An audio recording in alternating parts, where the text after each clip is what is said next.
tous, Olivier Tréca, du chasseur de migrateurs. Voilà, on est le mardi 3 octobre, ça y est, on est rentré dans le mois d'octobre.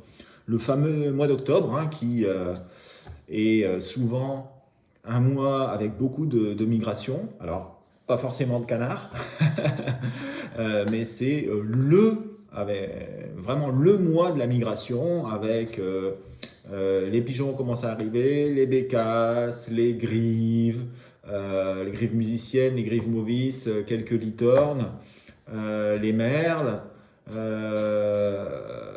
les vanneaux. Voilà, c'est le mois vraiment de la migration. On commence à voir aussi arriver les premières grues. Mais en attendant, ce début de mois, il est pas extraordinaire. Alors, depuis vendredi, on n'a pas eu grand-chose, hormis toujours sur le sud-est, où on a, j'allais dire, un passage continu. Ça fait déjà des semaines que ça dure. Un passage continu avec toujours pas mal de sarcelles et du souchet. Voilà, sur le sud-est. Sur l'est aussi, pas mal d'oiseaux. Et là, dernièrement, alors c'est le bruit, voilà, ça vient de sortir, c'est juste de cette nuit, une petite arrivée, une belle petite arrivée d'ailleurs, d'oiseaux sur l'extrême nord de la France, sur les Flandres, le Nord-Pas-de-Calais, mais côté littoral, où il y a une arrivée de sarcelles, pilets, siffleurs. Voilà. Donc, on ne sait pas vraiment, est-ce que c'est dû à l'orage qui a eu lieu sur la Tamise, qui a fait rentrer des oiseaux, etc. Bon, on ne sait pas vraiment. Cela dit, il y a quand même eu du vent et ça a sûrement fait bouger probablement un petit peu les oiseaux. Ce qu'on peut penser aussi, c'est que on a tous vu, enfin tout le monde l'a un petit peu vu, on a une arrivée énorme, une invasion de siffleurs qui sont passés sur les côtes estoniennes. On a rarement vu ça. Mais c'est, j'allais dire, chaque année, à peu près au même moment d'ailleurs. Les oiseaux arrivent, passent là, et puis on les retrouve derrière sur le sud de la Suède, ce qui est le cas depuis 2-3 jours. On était très en retard au niveau siffleur au sud de la Suède. L'année dernière, il y en avait déjà 25 000 de passés, et là, on était à quelques milliers. Et là, ça commence gentiment à arriver. Et toute cette arrivée en masse, ces hordes de siffleurs, comme on dit, eh bien, ils prennent peut-être la place aussi à des oiseaux qui étaient là en stationnement. Donc, il n'y aura pas à manger pour tout le monde, il n'y aura pas de la place pour tout le monde. Et on peut peut-être assister à des déplacements d'oiseaux dus au fait qu'il y a trop de monde sur les sites de stationnement du nord de l'Europe. Voilà, je parle du Benelux, nord de l'Allemagne, entre la Pologne et l'Allemagne, sur le Danemark, voilà, donc toute cette partie-là. Aussi, bien sûr, sur l'estuaire de la Stamise, qui a un gros estuaire et une grosse zone de stationnement. J'ai eu des échos aussi comme quoi on était relativement en retard au niveau des pilets en Afrique. Donc ça veut dire quoi? Et j'ai entendu aussi dire qu'il y avait beaucoup d'oiseaux de pilets en particulier, qui étaient stationnés en Pologne. Mais on le voit aussi sur les comptages, c'est aussi bien stationné. Le canard, le pilet, c'est peut-être le canard qui est le plus signalé sur le Benelux depuis le début de l'année. Probablement parce qu'il y en a beaucoup qui sont en stationnement et ils ne sont pas encore partis parce qu'ils n'ont pas eu des bonnes conditions. Il n'y a pas eu de jet, il n'y a pas eu vraiment de bonnes conditions. En plus, ils n'aiment pas trop partir sur la pleine lune. Donc, c'est possible que dans les jours à venir, il y ait un mouvement qui se déclenche. Un coup à piler. Octobre, le mois du pilet. Mais bon, c'est difficile de prévoir ça, de prédire ça. Peut-être cette nuit. Bon, on verra bien. Peut-être que c'était les prémices, cette nuit sur les Flandres, d'un mouvement de pilets. Pourquoi pas? On verra bien. Toujours est-il que j'ai eu d'autres échos aussi, comme quoi il n'y avait jamais eu autant de sarcelles sur le lac du Der. D'habitude, il y en a 25 000, hein, il me semble, au mois d'octobre. Là, ils sont à 40 000. Donc voilà, le passage, il s'est fait sur l'est de la France. Il ne s'est pas fait sur le littoral. Bon, vous allez me dire, vous en doutiez, hein, Normandie, très triste début de saison. Sur le littoral de la Manche, mais côté nord, Pas-de-Calais, Somme, là aussi c'est relativement triste. L'intérieur, malgré tout, ça tire un petit peu son épingle du jeu. Donc quelque part, les oiseaux sont plutôt placés sur l'intérieur pour l'instant. Mais je pense qu'il y a des grosses concentrations qui sont en train de se faire sur Pologne, Allemagne, je me répète, Danemark, Pays-Bas, peut-être aussi un petit peu Royaume-Uni, hein, évidemment. Et ça attend des bonnes conditions pour pouvoir partir. D'autant plus que là-bas, il y a quand même plu vachement et il continue à pleuvoir vachement, ce qui fait que c'est assez humide, les oiseaux trouvent à manger et ils partent pas, quoi. Voilà. Donc, il va falloir que les températures baissent un petit peu, on ait des vents un petit peu plus favorables pour que ça démarre. Voilà. Donc, voilà l'histoire. Donc vous allez voir un petit peu dans les prochains jours arriver aussi, je pense, des grives, des migrateurs terrestres, hein, parce qu'on va être dans une situation de blocage. Octobre, situation de blocage, anticyclone de blocage. C'est tout à fait classique, ce qui fait qu'on devrait avoir un mouvement diffus de migrateurs terrestres. Hein, voilà. Pas de canards, mais du migrateur terrestre. Des vanneaux, des pigeons, des grives, des ouapes, des grues, des oiseaux qui volent en général pendant la journée, parce qu'ils vont avoir des excellentes conditions de vol. Voilà, donc écoutez, je laisse la parole à Thierry. N'oubliez pas de noter vos observations sur MigTracker, de noter vos nuits, c'est très important. On est autour de 50-70 retours par jour, ce qui est déjà pas mal. Enfin, vous le savez, pour ceux qui remplissent déjà MigTracker, vous savez, parce que vous recevez le récapitulatif journalier avec les moyennes.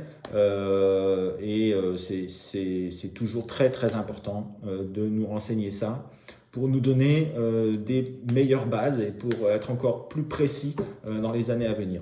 Donc n'oubliez pas ça. Si vous ne l'avez pas encore fait, abonnez-vous à la chaîne pour avoir le récapitulatif et la notification à chaque fois. Et puis, écoutez, je vous souhaite une excellente semaine. Moi, j'ai rendez-vous avec mon banquier, là. Je dois y aller. Et je laisse la parole à Thierry. À bientôt. Ciao, ciao, ciao. Bonjour à tous, bienvenue pour nos nouvelles prévisions du 3 octobre.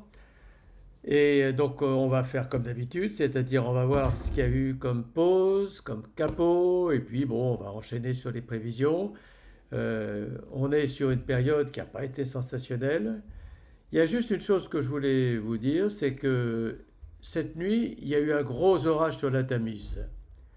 Et un gros orage, ça fait bouger les oiseaux localement. On l'avait eu, ce phénomène-là, en Occitanie il y a quelque temps. Et là, ça n'a pas manqué. Donc les oiseaux se sont déplacés de quelques dizaines de kilomètres et se sont reposés sur les côtes françaises. Voilà. Donc cette nuit, très belle nuit dans les Flandres, qui ne s'est pas répercutée ailleurs, ni en Normandie, ni en Picardie, et ni bien sûr plus bas. Voilà, alors on y va. Le nombre de pauses a été très faible sur les 5 dernières nuits. On a commencé à 1,7 mais on a terminé à 1,1, ce qui est très mauvais. Par contre, on a eu une surprise dans les Flandres cette nuit. Les huttes à la côte ont eu une très grosse volée du matin. Je pense personnellement qu'il s'agit d'un déplacement local lié à un très gros orage sur la Tamise. Voilà. Pour ce qui est du nombre de capots, on évolue largement au-dessus de la moyenne depuis jeudi, avec des 0,50, 0,40, 0,50, etc. Ce qui est normal par rapport, je dirais, à la situation météo. Pour mardi, on a une situation un petit peu différente de ce qu'on a connu jusqu'à présent, car on a maintenant un anticyclone qui est centré pratiquement au large de l'estuaire de la Loire, à 1030, et il envoie un courant d'ouest, ouest-nord-ouest on va dire, depuis l'Irlande vers l'Autriche. Les vents sont à l'ouest partout au nord, et c'est la dépression partout au nord. On a deux perturbations, une sur l'Écosse, une sur le Danemark. Pour moi, il n'y a pas le feu et on aura cette nuit une fréquentation normale. 1,6, ce sera le chiffre du jour. Je ne crois pas qu'on ait beaucoup mieux à attendre pour cette nuit, malgré ce que je vous ai dit à propos des Flandres, qui pour moi devait être un spot vraiment lié à un orage. Mais bon, on peut toujours se tromper dans la vie, on va voir un peu plus tard. Pour mercredi, c'est la même situation. L'anticyclone qui part pratiquement des Açores va jusqu'à la Roumanie. On a des vents d'ouest à sud-ouest partout. Une perturbation pratiquement du large de l'Atlantique sur l'Écosse, sur la mer du Nord et jusqu'à la Pologne. Je ne vois pas dans ces conditions de grands mouvements, sauf des canards provenant d'Europe centrale et d'Europe du Sud. Je mets 1,5 de note pour la nuit de mercredi. Pour jeudi, on a à peu près la même situation. L'anticyclone se positionne exactement sur la France, ce qui va nous garantir gentiment du brouillard. Les vents sont à l'ouest-sud-ouest sur l'Irlande et ça va pratiquement jusqu'à la Norvège. On aura donc une nuit de migration modeste à 1,5 en nombre de pauses prévues par installation. Pour vendredi, on a une situation où l'anticyclone est à peu près à la même place, légèrement un peu plus au sud, de la Bretagne jusqu'à la Roumanie. On a des vents d'ouest, ouest-sud-ouest, de l'Irlande jusqu'à la Suède et même jusqu'à la mer Baltique. Dans ces conditions, on ne voit pas une migration majeure se déclencher et on aura une pause moyenne de 1,3 pour cette nuit-là. Samedi, on a une situation tout à fait nouvelle.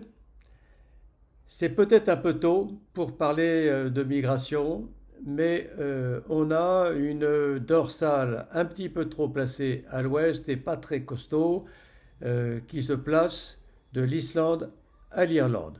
Ça peut faire bouger du siffleur, mais bon, faut pas non plus rêver parce que on a une perturbation en plein milieu qui peut freiner les ardeurs.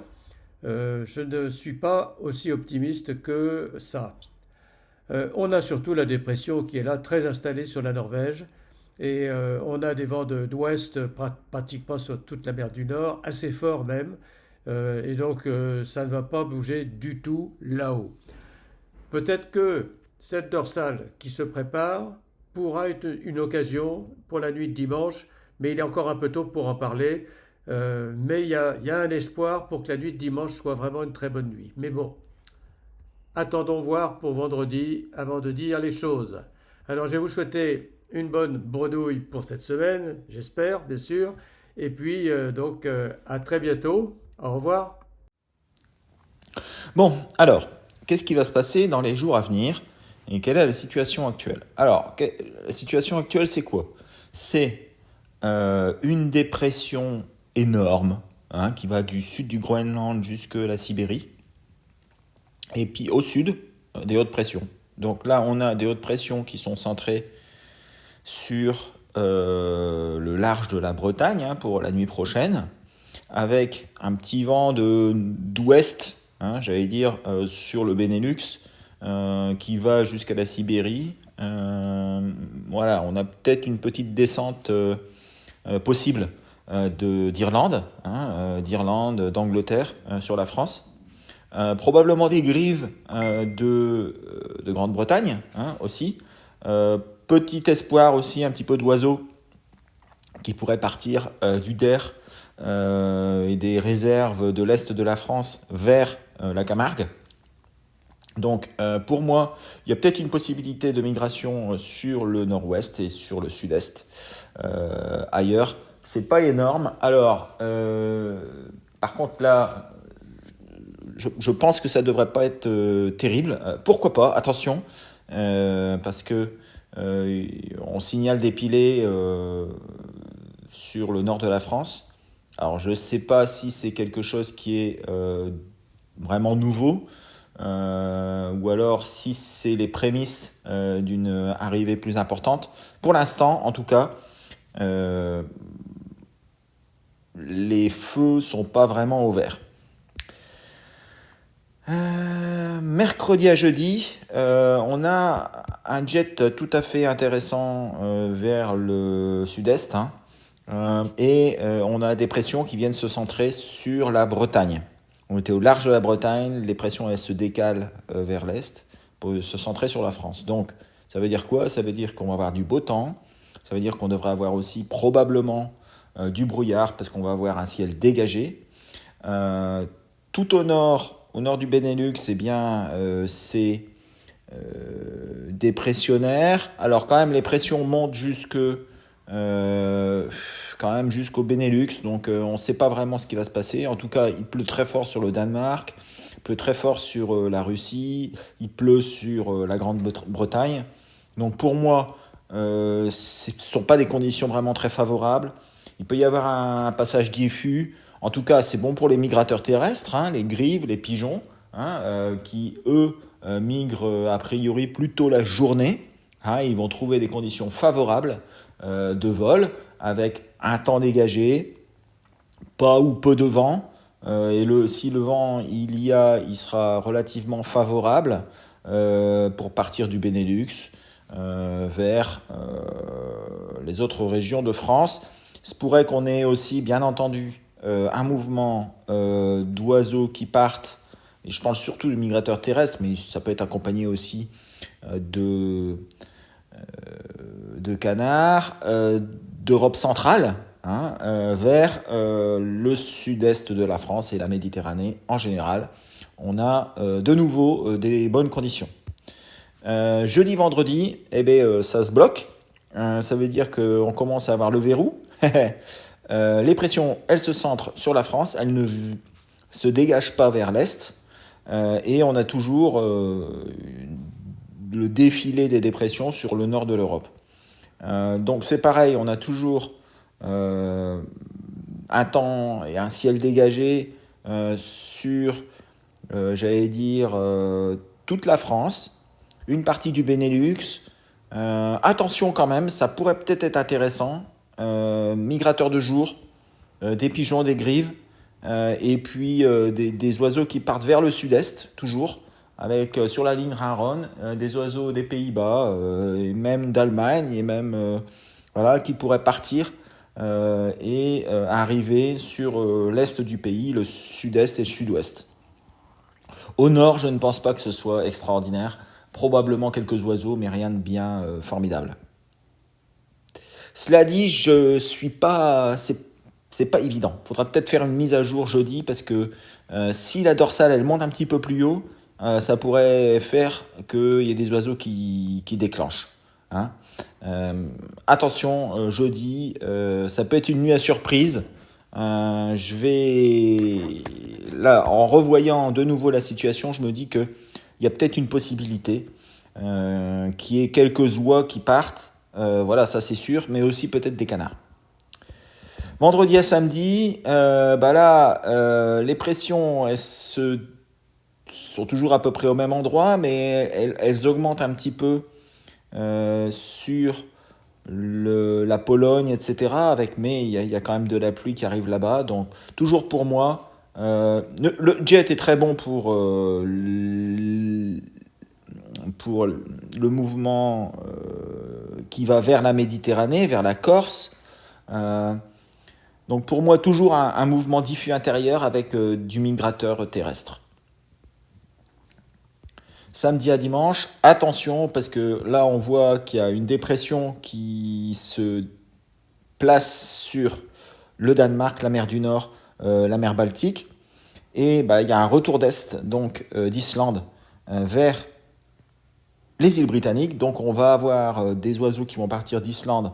C'est l'époque du siffleur en particulier, c'est bourré de siffleurs là-bas, qui vont arriver sur l'Irlande, sur UK. Il se peut que là aussi on ait des movis qui partent d'Islande. Et on voit qu'on a une petite dorsale qui se met en place sur l'Islande, à autour d'est. Si la dépression qui est sur l'Atlantique ne rentre pas, se pourrait bien qu'on ait les pressions groenlandaises qui se regroupent avec l'anticyclone qui est centré sur la France, et ça peut nous donner un flux de nord avec une baisse des températures et pourquoi pas un bon mouvement donc dans la nuit peut-être de dimanche à lundi, voilà. Mais c'est encore très très loin. Les modèles ne sont pas du tout stables. Tout va dépendre de l'anticyclone qui va se positionner sur la France. Est-ce qu'il va monter plus haut? Et dans ce cas-là, ça peut générer du mouvement. Ou alors, est-ce qu'il va rester plus bas? Et dans ce cas-là, eh bien, la situation est bloquée. Il n'y a pas d'autre mouvement que des mouvements de passereaux et de migrateurs terrestres. Voilà, donc c'est une situation qui est assez difficile à prédire, à prévoir. Comment dire? L'élastique est tendu, c'est-à-dire qu'on a des migrateurs qui attendent vraiment d'avoir des conditions favorables pour partir. Ça fait longtemps, ça fait presque 2 semaines qu'il n'y a pas eu vraiment de migration, enfin 1 semaine tout au moins. Et bon, ça pourrait bien qu'on ait un petit déclencheur qui fasse tout péter. Donc attention quand même cette semaine. J'imagine plutôt un mouvement qui pourrait se déclencher plutôt en fin de week-end, mais il se pourrait bien qu'on ait un mouvement surprise avant. Et peut-être jeudi à vendredi. Voilà. Donc tout ça, ça demandera confirmation, mais attention quand même à cette journée de jeudi, peut-être même la nuit prochaine, où il se pourrait qu'on pourrait avoir peut-être quelques pilets sur le nord-ouest. Voilà, écoutez, je vous souhaite une excellente semaine. On se retrouve vendredi pour la mise à jour. Et puis, en attendant, je vous souhaite une excellente bredouille. Et puis, bon tir sur les grives et les pigeons qui devraient être bien présents cette semaine sur toute la France. À bientôt, ciao ciao.